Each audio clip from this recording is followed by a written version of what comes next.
जोहार और नमस्कार। जैसे आप जानते हैं, छत्तीसगढ़ जो राज्य है बहुत ही प्राकृतिक छटा से भरा हुआ है और कमीशन 2-3 दिन से उस वातावरण में यहां महसूस कर रहा है, दिल्ली के बाद तो खास तौर से, कितनी शुद्ध हवा और कितना सुंदर वातावरण है। देश के मध्य में स्थित यह राज्य पहाड़ों की शांति और नदियों की जीवंतता दोनों को निरूपित कर जीवन का संगीत उत्पन्न करता है और ये बात स्पष्ट है यहां आने के बाद समझ में आती है। हम यहां आपको छत्तीसगढ़ राज्य में जो आगामी चुनाव होने वाले हैं उसकी तैयारी की समीक्षा के बारे में जानकारी देने के लिए एकत्रित हुए हैं। चुनाव आयोग की तरफ से और आपके माध्यम से सर्वप्रथम छत्तीसगढ़ वासियों का हार्दिक अभिनंदन और आगामी चुनाव में जो कि एक लोकतंत्र का त्योहार है उसमें बढ़ चढ़कर भाग लेने के लिए आग्रह, आमंत्रण, अनुरोध जो बोलिए, सभी वोटर्स अच्छे से आगे आएं। आपके माध्यम से ये उनसे अपील है। बहुत प्रयास किया है हमने कि और कर रहे हैं अभी कि महिलाएं, युवा जो अभी तुरंत वोटर बने हैं, यंग, वो हमारे इलेक्टोरल रोल में आए। वो मैं विस्तार से बताऊंगा आपको। और फर्स्ट टाइम वोटर्स खास तौर से आगे निकलें, ये आपसे माध्यम से हमारा अनुरोध है। जिसको सीओ ऑफिस से एक स्लोगन भी बनाया है, वोट देहे बार जाबो जी, चुनाई तिहार मनावो जी। So this festival of democracy we must celebrate. पिछले 2 दिनों से आयोग ने जो बैठकें की हैं, ये हमारा एक स्टैंडर्ड ड्रिल है। सबसे पहले आने के बाद हम पॉलिटिकल पार्टी से मिलते हैं हर राज्य में जहां भी चुनाव होते हैं। उसके बाद सभी एनफोर्समेंट एजेंसीज जो सेंट्रल और स्टेट गवर्नमेंट्स की होती हैं उनसे एक फीडबैक लेते हैं। उसके बाद में जो सीओ और स्टेट के पुलिस नोडल ऑफिसर हैं उनके साथ, फिर सभी डिस्ट्रिक्ट्स के कलेक्टर्स, एसपीज, कमिश्नर्स, आईजीज के साथ, और अंत में चीफ सेक्रेटरी, डीजी और स्टेट के वरीय पदाधिकारियों के साथ। तो 3 दिन से लगभग हम लोगों ने ये पूरी प्रक्रिया पूरी की है। तो पहले मैं आपको ये बताऊं कि पॉलिटिकल पार्टीज ने और इन सब लोगों ने मिलने के बाद क्या क्या समस्याएं बताई। हो सकता है वही प्रश्न आपके भी हों, तो उनका जवाब इसी से मिल जाए। तो पहले बताया कि रजिस्ट्रेशन जो फॉर्म हमारा एसएसआर अभी चल रहा है उसमें कुछ दिक्कतें हैं कि वो प्रोसेस थोड़ा स्लो है। और उन्होंने मांग की कि इस डेडलाइन को जो 31 अगस्त तक सर्वे चल रहा है इसको थोड़ा सा बढ़ा दिया जाए। दूसरी पार्टीज ने ये मांग की कि जो प्रचार मटेरियल उनके पास आता है उसको पूरे राज्य में डिस्ट्रीब्यूट करने के लिए उन्हें सिर्फ एक गाड़ी मिलती है। तो ये संभव नहीं है कि यहां से राज्य के हर कोने में वो चुनाव प्रचार भेज सकें। तो उसकी गाड़ियों की संख्या उनको बढ़ा दी जाए। अक्रॉस दी पार्टीज जो भी नियम है उसमें थोड़ी रिलैक्सेशन दी जाए।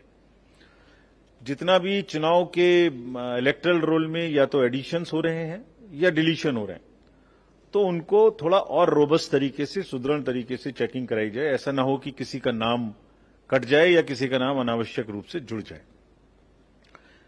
ये भी मांग थी और ये सब में एक जनरल असेसमेंट भी था कि मनी, लिकर, ड्रग्स, फ्रीबीज, इनका बंटवारा ना हो। ये लोकतंत्र को सब प्रभावित करते हैं, तो कोई भी इन चीजों का बंटवारा वोटर्स के बीच में ना हो। पार्टीज पे, कैंडिडेट्स पे अंकुश लगाया जाए। सो ग्रीवेंसेस थी एक्साइज एंड लिकर से संबंधित। ये भी मांग थी कि, ये भी सुझाव था कि प्लास्टिक थोड़ा एनवायरमेंट फ्रेंडली किया जाए, प्लास्टिक को कम यूज किया जाए, और बूथ्स को जहां तक है 2 किलोमीटर के अंदर में स्थापित किया जाए ताकि आने के लिए वोटर्स को सुविधा हो। और इन सब इश्यूज पे मैं आपको विस्तार में बताऊंगा। इससे पूर्व आपके राज्य में क्या पूरी पॉलिटिकल जो मोटर्स हैं उनकी क्या स्थिति है। तो राज्य में 90 विधानसभा क्षेत्र हैं, जैसे कि आपको परिचित है। नेक्स्ट स्लाइड अनुज। जैसे आपको जानकारी है, राज्य में 90 असेंबलीज हैं और टर्म ऑफ असेंबली 3 जनवरी 2024 को पूर्ण हो रहा है। यानी उससे पूर्व हमें नई असेंबली के गठन के लिए इलेक्शन करा के नए कैंडिडेट्स का नाम सूचित करना है।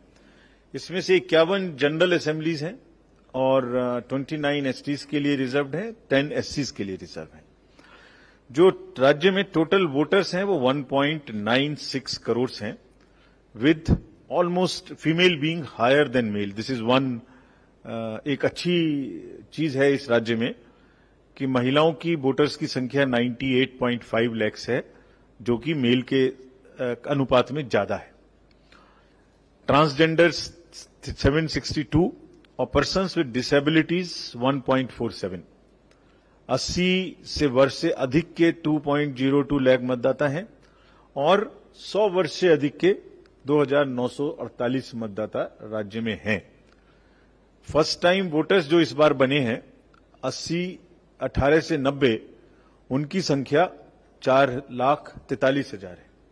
और अभी जैसे आपको अवगत होगा कि लास्ट ईयर एक अमेंडमेंट किया था कि क्वालिफाइंग डेट्स पहले 1 जनवरी ऑफ द ईयर, जैसे 23 को जो लोग 18 साल के हो गए उन्हीं को वोट का अधिकार मिलता था, अदरवाइज नेक्स्ट ईयर तक वेट करना पड़ता था।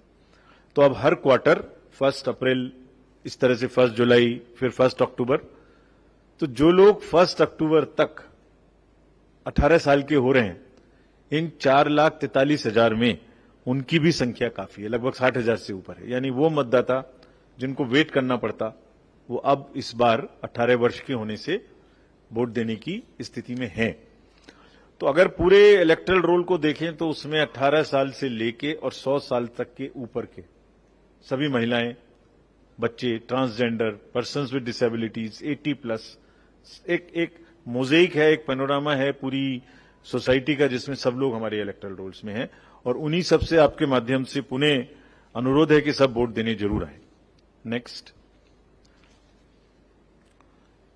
इलेक्टरल रोल्स का जो अपडेशन है वो अभी चल रहा है। तो जो प्रश्न उठाए गए थे, डिलीशन हमने सबको इंस्ट्रक्शंस दी है। डिलीशन तभी होगा जब फॉर्म 7 रिसीव हो जाएगा। सुओ मोटो अपने से कोई डिलीशन नहीं होगा। सुओ मोटो डिलीशन बैठ के आप टेबल टॉप करें, ये नहीं होगा। सो अगर किसी का नाम हटाना है तो फॉर्म 7 भरना होगा, फील्ड विजिट करनी होगी। अगर डेथ का केस है तो डेथ सर्टिफिकेट इस पर्याप्त, वो काफी है। लेकिन डिलीशंस डेथ को छोड़ के सब केसेस में वेरीफाई करने पड़ेंगे। और 10% टोटल डिलीशन का जो कि रैंडमली पिक्ड होगा, वो भी फील्ड विजिट्स में वरीय पदाधिकारियों को दोबारा से वेरीफाई करना पड़ेगा। और जो किसी भी कॉन्स्टिट्यूएंसी में अगर डिलीशन की संख्या 2% से अधिक होती है तो उसके लिए ईआरओ को स्वयं चेक करना पड़ेगा। तो यानी this is a safe guard कि इलेक्शन ईयर में हम किसी का नाम ना काटें। लेकिन इसका मतलब ये नहीं कि नाम नहीं कट सकते हैं, कटे अगर नहीं है, लोग शिफ्ट कर गए, इधर उधर गए, लेकिन वो पूरी जांच के बाद, फील्ड की जानने के बाद। एआरओज और ईआरओज को, डीएम्स को इस विषय में इलेक्टरल रोल की काफी डिटेल में इंस्ट्रक्शंस दी गई हैं। 2 अगस्त 2023 को ड्राफ्ट इलेक्टरल रोल्स का प्रकाशन कर दिया गया था। यानी प्रकाशन का मतलब है कि जो भी एग्जिस्टिंग वोटर्स वोटर लिस्ट में थे उन सबका प्रकाशन वेबसाइट पे है, कोई भी देख सकता है। इसकी कॉपी भी सभी पॉलिटिकल पार्टीज को दे दी गई है ताकि ट्रांसपेरेंटली वो देख लें, समझ लें कि किसी का नाम उनके हिसाब से गलत या सही तो नहीं है। और उसमें करेक्शन का टाइम अभी एसएसआर में चल रहा है। जैसे एक मांग आई थी, तो अभी हमारा जो एसएसआर में फॉर्म लेने का समय था वो 31 अगस्त तक था। तो कमीशन ने सबको मांग को समझने के बाद, फील्ड स्टाफ से जानकारी लेने के बाद और शेड्यूल की नजर रखते हुए इस डेट को 10 दिन बढ़ाने का निर्णय लिया है।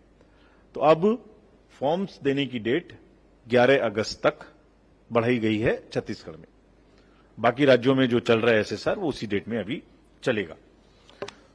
डीओज, ऑल डीओज 11 अगस्त तक अब फॉर्म्स लेने की, 11 सितंबर 31 अगस्त से 11 सितंबर। सो 11 सितंबर तक छत्तीसगढ़ में अब फॉर्म्स लिए जा सकते हैं, 10 डेज का एक्सटेंशन है।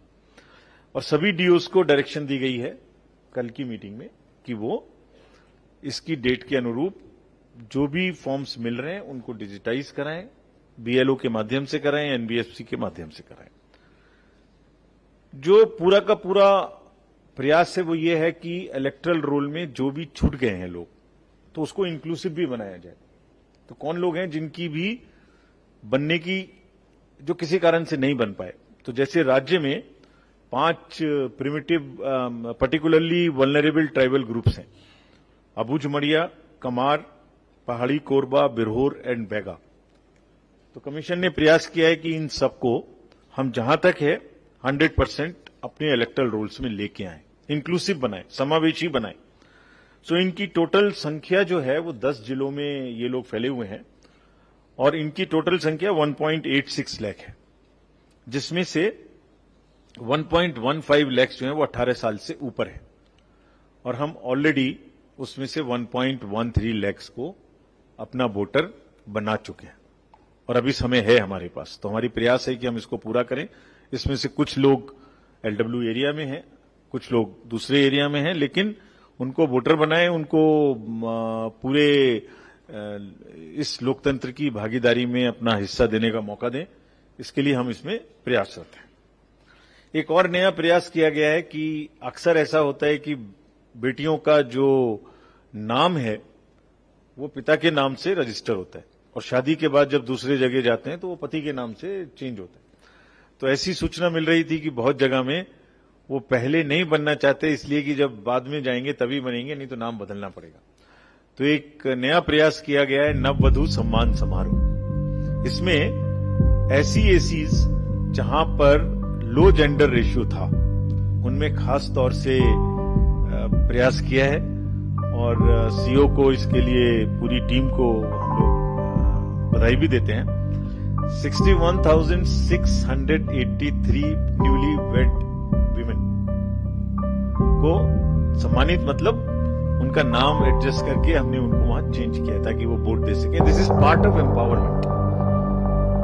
महिलाओं का जब नंबर ज्यादा है तो महिलाओं की भागीदारी भी वोटिंग में ज्यादा होनी चाहिए और इलेक्टरल रोल को फॉर्मेट भरवाकर उनके नाम में चेंज हो जाए। और ये फिर से एक बहुत अच्छी इस राज्य की इंडिकेटर है कि रोल में जो जेंडर रेशियो है वो 1003 है, यानी महिलाओं की संख्या पुरुषों से ज्यादा है। It's a very very healthy sign. नववधु सम्मान के बाद यूथ पर भी उतना ही फोकस है। इनके लिए स्पेशल आउटरीच प्रोग्राम चलाए गए। 90 इस जो हमारी असेंबली कॉन्स्टिट्यूएंसीज हैं उनमें से 110 में बिल्कुल नए जो अफसर्स हैं वो नवनियुक्त यूथ, उनको AEROs नियुक्त किया गया है और 4.43 लाख फर्स्ट टाइम वोटर्स हैं 18 से 19 साल में, जिसमें मैंने बताया आपको कि 60,000 वो हैं जो 1 अक्टूबर 2023 को 18 साल पूरा करेंगे। उनको पहले से ही हमने ले लिया और ये भी व्यवस्था की है इलेक्टरल रोल में कि जो 17 से 18 वर्ष के बीच में है वो अपनी एप्लीकेशन पहले ही दे सकते हैं, हम उसको अपने पास रखेंगे और जब भी वो 18 साल के होंगे जिस साल में, वो जिस समय में, उसमें हम उनको ऑटोमेटिक। तो जब अभी SSR चल रहा है तो वो बच्चे जो वो यूथ जो अभी 18 नहीं हुए वो भी अपनी एप्लीकेशन दे सकते हैं। बट 60,000 तो डेफिनेटली वो हैं जो फर्स्ट टाइम मताधिकार कर पाएंगे और वो इसलिए कर पाएंगे क्योंकि एक्ट में लास्ट टाइम हम लोगों ने एक अमेंडमेंट कराया था। Now from voters moving to the polling stations, total polling stations की संख्या राज्य में 24,109 है और लगभग 815 वोटर्स एवरेज है। बट इन एनी केस किसी भी बूथ पर 1500 से ज्यादा वोटर नहीं हो सकते। अर्बन एरिया में 4,800 और रूरल एरिया में 19,256 है। जो यूथ मैनेज्ड बूथ्स हैं वो 90 हैं और टोटल वुमेन मैनेज्ड बूथ्स, हर बूथ का पूरा पार्ट वुमेन के द्वारा मैनेज्ड हो, including security forces. This again commission ने हर राज्य में ये कोशिश की है कि वुमेन की भागीदारी ज्यादा ना हो, खाली उनकी एम्पावरमेंट भी इसके माध्यम से, एक स्टेटमेंट भी हो कि पूरा का पूरा बूथ वो मैनेज करेंगे, पुलिस फोर्स भी वही रहेंगे। और इसी प्रकार से पर्सन्स विद डिसेबिलिटी, उसमें सारे जो हमारे स्टाफ होंगे वो सब persons with disability, they will welcome you there. वो सिर्फ 90 बूथ ऐसे होंगे जो पीडब्ल्यूडी के द्वारा मैनेज होंगे और 50% booths we will do webcasting. Webcasting means they would be the process of voting will be viewed in 50,000 booths across the state. सभी जो एनवायरनमेंट है और जो एक्सपीरियंस है वो काफी सुखद हो, इसके लिए जो कुछ मैंने आपको बताए थे 900 बूथ, संगवारी मतदान और आदर्श मतदान, वो इस तरीके के बने। ये आपके माध्यम से इसलिए दिखा रहे हैं कि लोग त्योहार के समय में जब ये आएगा समय, तो इन फोटो को देख के थोड़ा और उत्साहित हों और आएं। नेक्स्ट, सभी पोलिंग स्टेशंस पर एश्योर्ड मिनिमम फैसिलिटीज, यानी न्यूनतम सुविधाएं रहेंगी, जिसमें टॉयलेट्स, ड्रिंकिंग वाटर, पोल वॉल्यूंटर,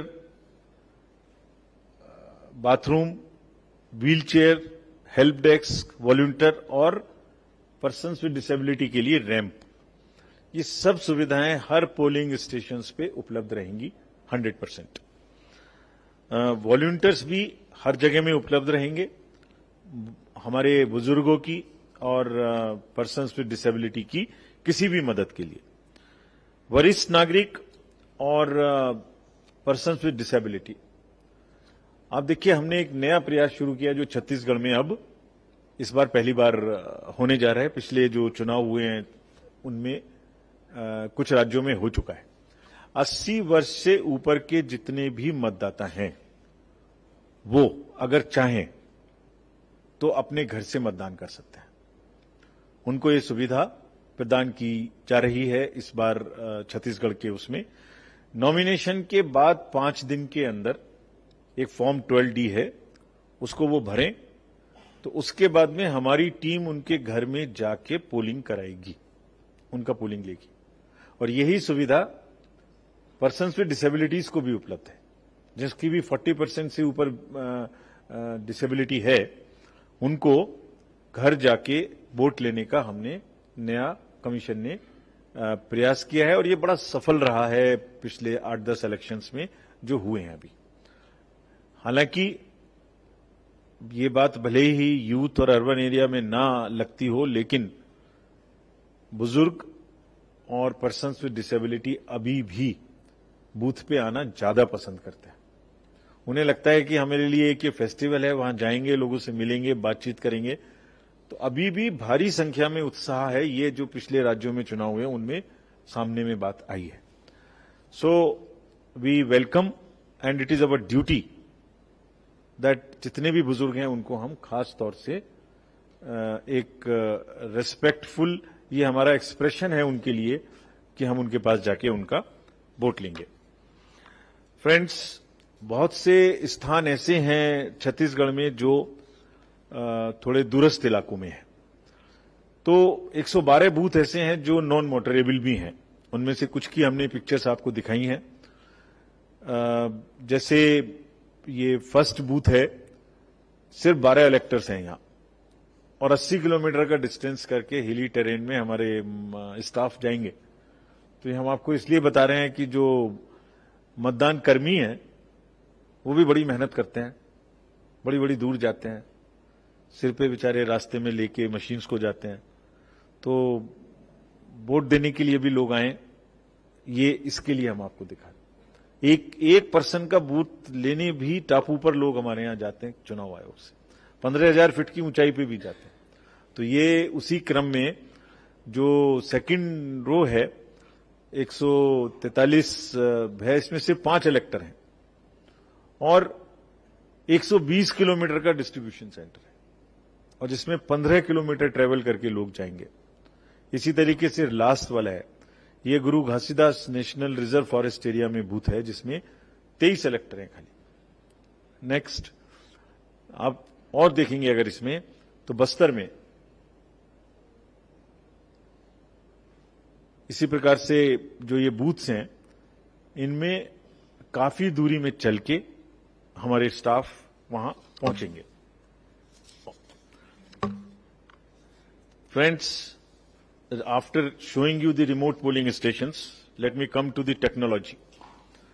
जैसे फ्रीबीज, लिकर, कैश, इसके लिए रोकने के लिए हमें सभी नागरिकों की भी मदद चाहिए।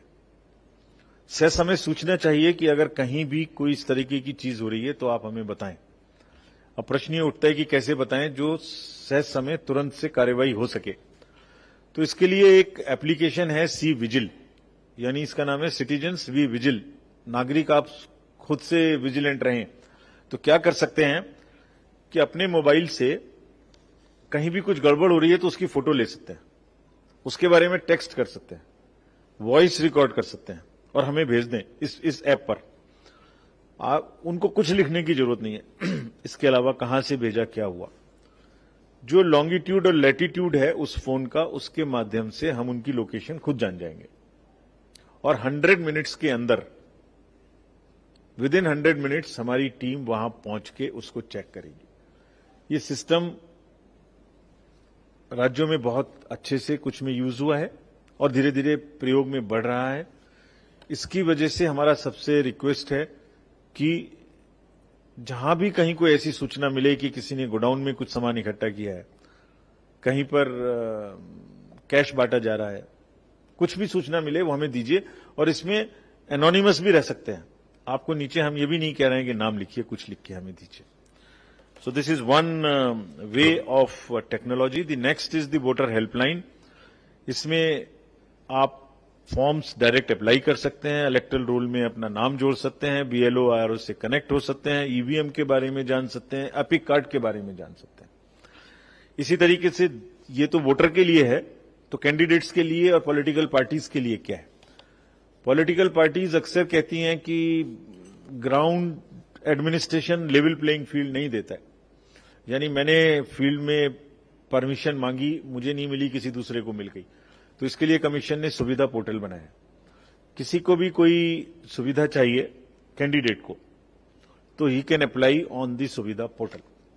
इसका फायदा क्या है कि उसमें टाइम स्टैंपिंग हो गई, पता लग गया कि वो 10:15 पे ए ने अप्लाई किया है, उसके बाद में बी में अप्लाई किया है, तो वो नेसेसरीली ए को मिलेगा ना कि बी को। First come first out.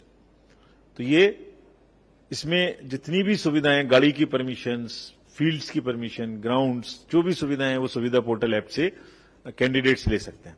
और इसी तरीके से एक एप्लीकेशन है, ये भी आपके माध्यम से हम अपने पर्सन्स विद डिसेबिलिटीज को बताना चाहते हैं, खासतौर से सक्षम ऐप। आपको किसी भी पर्सन विद डिसेबिलिटी को बूथ पर कोई वॉलंटियर चाहिए, कोई व्हील चेयर चाहिए, कोई भी सुविधा चाहिए, वो इससे बुक भी कर सकते हैं और अपना रजिस्ट्रेशन तो कर ही सकते हैं, इसमें कोई दिक्कत की बात ही नहीं है। अनदर वेरी इंपॉर्टेंट ऐप जो आप सबको मेरा रिक्वेस्ट होगा कि थोड़ा इसको प्रचार करें तो अच्छा रहेगा, नो योर कैंडिडेट। यानी आपका जो कैंडिडेट आपके यहां से चुनाव लड़ रहा है, वो उनके बारे में क्या जानकारी है, वो कितनी बार चुनाव लड़ चुके हैं, क्या उनके एसेट्स हैं, क्या उनकी लायबिलिटीज हैं, कोई क्रिमिनल केस तो नहीं है, कोई गुनाह पहले तो नहीं किया है, कोई केस तो नहीं चल रहा है, सबकी सूचना उनको इसमें देना मस्ट है, उनका एफिडेविट। तो आप सारा का सारा, because this is in continuation of the philosophy that it is the right of the voter to know about the candidate. और अगर किसी कैंडिडेट का कोई क्रिमिनल बैकग्राउंड है, उनके ऊपर कोई केस है, तो उनको 3 बार न्यूज़पेपर में पब्लिश भी करना है प्रोमिनेंटली, और वो भी आप एप्लीकेशन में देख सकते हैं डिटेल में। तो इसको अपने कुछ अच्छाइयां हैं, किसी की कोई भी चीज है, सब अपने कैंडिडेट्स का आप तुलनात्मक, अपनी कॉन्स्टिट्यूएंसी के सभी कैंडिडेट्स का तुलनात्मक आप एक असेसमेंट कर सकते हैं अपना मत बनाने के लिए दिमाग में कि किसको वोट देना है। So this is a very very powerful tool कि आपको उनके बारे में जानकारी मिले, और अगर किसी का क्रिमिनल रिकॉर्ड है तो वो अखबार में और टेलीविजन में 3 बार उसकी सूचना जरूर दें। फ्रेंड्स, नाउ मैं अब इंड्यूसमेंट से रिलेटेड चीजों पर आ रहा हूं। तो स्टेट में जो बॉर्डर चेक पोस्ट हैं, बहुत जगह से बॉर्डर लगता है स्टेट का। तो पुलिस की 23 चेक पोस्ट हैं जो हम लोगों ने अभी रिव्यू की हैं पिछले 2-3 दिन में। एक्साइज डिपार्टमेंट की 31, ट्रांसपोर्ट की 16, स्टेट फॉरेस्ट डिपार्टमेंट की 35, टोटल 105 चेक पोस्ट है। मुद्दा उठता है कि चेक पोस्ट तो हैं, लेकिन इन चेक पोस्ट पर कारगर कार्रवाई कितनी है, सीसीटीवीज हैं कि नहीं है, सीजर्स हैं कि नहीं है, चेकिंग है कि नहीं है। तो इसके बारे में सबको बहुत स्ट्रिक्ट हिदायत दी गई है कि ये इमीडिएटली ऑपरेशनल हो और इफेक्टिव बने। तो जो रिव्यू किया हम लोगों ने सेंट्रल और स्टेट एजेंसीज में, इसमें state police, state excise, central GST and custom, state GST, directorate of revenue intelligence, CISF, CRPF, income tax department, ED, bureau of civil aviation. ये क्यों जरूरी है सिविल एविएशन में आपको अभी बताऊंगा। Airport authority, state civil, reserve bank of India, state level committee, railways, forest, state departments. क्यों इन सबकी जरूरत है और इनको क्या क्या करने के लिए कहा गया है? तो इन सबको कहा गया है कि एक तो सभी जो एजेंसीज हैं वो साइलोज में काम ना करें, एक दूसरे के साथ कोऑर्डिनेशन में काम करें, सूचना का आदान प्रदान करें। लीकर, कैश, फ्रीबीज और ड्रग्स, चाहे वो स्टेट की एजेंसीज हो चाहे सेंट्रल की एजेंसीज हो, इसको टोटल ड्राई अप करें। यहां से कैश का मूवमेंट, लीकर, फ्रीबीज, ड्रग, ये किसी भी सूरत में इंड्यूसमेंट के फॉर्म में यूज नहीं होने चाहिए। चेक पोस्ट पर सीसीटीवीज के साथ मॉनिटरिंग शुरू करेंगे। बहुत सारी प्राइवेट एयर स्ट्रिप्स हैं, 2 प्राइवेट एयर स्ट्रिप्स हैं, हेलीपैड्स हैं। तो जो सीआईएसएफ के अंडर में चेकिंग है वो सिर्फ 2 या 3 जगह में ही है जो उसके अंडर में है। तो जितनी भी प्लेन या हेलीकॉप्टर्स प्राइवेट या चार्टर्ड अब से शुरू होकर चुनाव में आएंगे तो उनकी भी चेकिंग की व्यवस्था होनी चाहिए। ऐसा नहीं कि सीआईएसएफ नहीं है तो वो कुछ भी सामान ला सकते हैं और यहां फ्रीली डिस्ट्रीब्यूट कर सकते हैं। So this SOP will get issued in next 3-4 days. जैसे ही वहां से चलेंगे, जहां से भी परमिशन की कॉपी, एयर ट्रैफिक कंट्रोल से सूचना, कहां से चले, कितने कितने समय पहुंचेंगे, और उसकी चेकिंग और उसकी जांच का इंतजाम के बारे में डिटेल्ड SOP इशू होगी और ये लागू होगा। ये भी निर्देश दिया गया है कि जब ये काम करें तो ऐसा नहीं है कि एक्साइज में बहुत छोटे छोटे लोगों को पकड़ें और केस क्रिमिनल दिखाएं और नंबर बढ़ जाए। इसमें जो लोग यहां किसी भी तरीके से ऑर्गेनाइज्ड या बड़े लोग क्राइम में हैं इन्वॉल्व, वहां भी इलेक्शन से रिलेटेड जितनी एक्टिविटी है वो प्रभावित करने के लिए ना बढ़े, इस पर खासतौर से ध्यान दें। एयर स्ट्रिप्स मैंने बताया आपको, जो बिलासपुर, जगदलपुर और 20 हेलीपोर्ट्स, इन पर खासतौर से ध्यान रखेंगे। एसएलबीसी और आरबीआई को ये इंस्ट्रक्शंस दी गई हैं कि जो कैश लेके उनकी वैन्स जाती हैं, जो एटीएम्स में पैसा भरने जाती हैं या चेस्ट से लेके दूसरी जगह जाती हैं, तो ऐसी सूचना कहीं कहीं मिलती थी कि उसी का इस्तेमाल लोग कर लेते हैं कैश के मूवमेंट में। लगता है कि ये बैंक का पैसा लेके जा रही है, तो उनको स्पष्ट निर्देश दिया गया है कि वो किसी भी सूरत में बिना डिटेल्स के उसको लेके नहीं बढ़ेंगे, कहां से चेस्ट से पैसा निकला, कहां जा रहा है, ये नियम भी है उनका। और निर्धारित समय जो 5 बजे के बाद है, उसके बाद में उनका मूवमेंट नहीं होगा, यानी डे टाइम में करें। और ये बहुत सारी वैन्स प्राइवेटली कॉन्ट्रैक्टर्स की हैं, इसलिए उन पर ध्यान रखें और ऑफिस या फिक्स शेड्यूल के टाइम के अतिरिक्त मूव ना करें। तो ये भी एक इसलिए किया जा रहा है कि उसके डिस्गाइज में या उसको धोखे में लेके और इस्तेमाल ना किया जाए।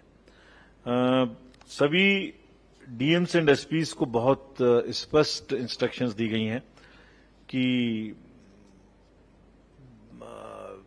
सभी चेक पोस्ट पर और जो रूट्स हैं जैसे स्टेट्स के, उन पर खास तौर से ध्यान रखेंगे।